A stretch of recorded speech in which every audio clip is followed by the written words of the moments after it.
Ito guys, tingnan mo guys. Yung mason carpentry.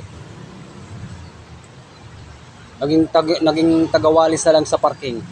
Tingnan mo guys. Kasi pag wala akong gawa sa loob ng simbahan, pag wala akong ginagawang mason, o di kaya mga donation box, o di kaya yung may mga sira sa loob ng simbahan, alam nyo kung anong pinapagawa sa akin, ito.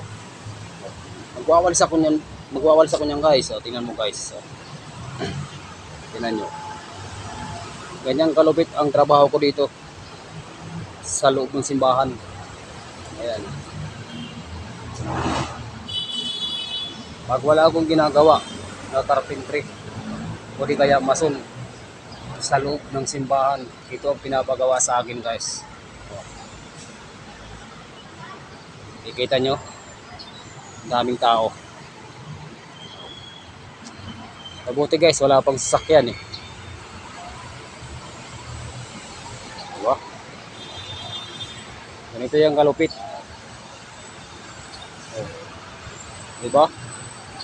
Kasi wala akong pinipiling trabaho eh. Kung anong gusto ng katawan ko na pagpawisan ako, doon ako. Hindi ako nagpapahayahay.